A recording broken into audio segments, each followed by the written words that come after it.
ونسلم على رسوله الكريم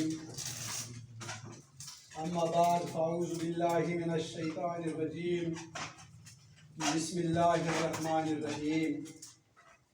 وہ آئیں گھر میں ہمارے خدا کی قدرت ہے، کبھی ہم ان کو کبھی اپنے گھر کو دیکھتے ہیں۔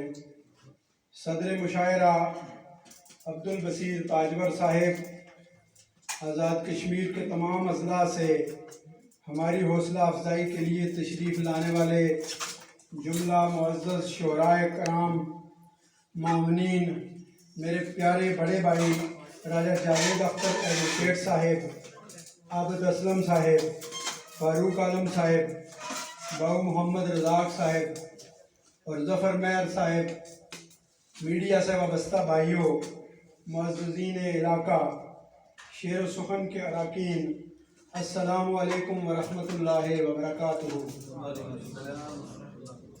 آپ سب کی یہاں تشریف آوری شعر و ادب سے آپ کی گہری دلچسپی کا رماز ہے۔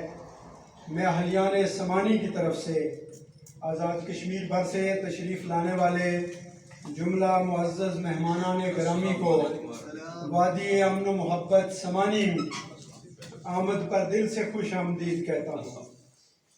الحمدللہ بزم شعر و سخن سمانی کے زیر اہتمام 20 ماہانہ نشستیں، دوسرا سالانہ مشاعرہ، جبکہ بزم کے زیر اہتمام عثمانیہ لائبریری کا افتتاح ہو چکا ہے۔ اسی بزم کے زیر اہتمام 2 کتب گزشتہ سال شائع ہو چکی ہیں، 4 کتب کی پذیرائی اور رونمائی کا عمل مکمل ہو چکا ہے، اور اللہ رب العزت کے فضل و کرم سے یہ سلسلہ جاری و ساری ہے، اور ہر گزرتے دن کے ساتھ ہم اپنی بساط پر اس میں بہتری کے لیے کوشاں ہیں۔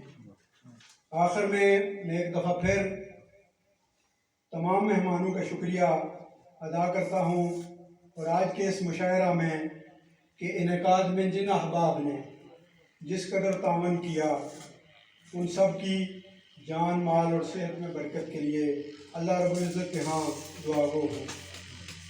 اجازت چاہوں گا۔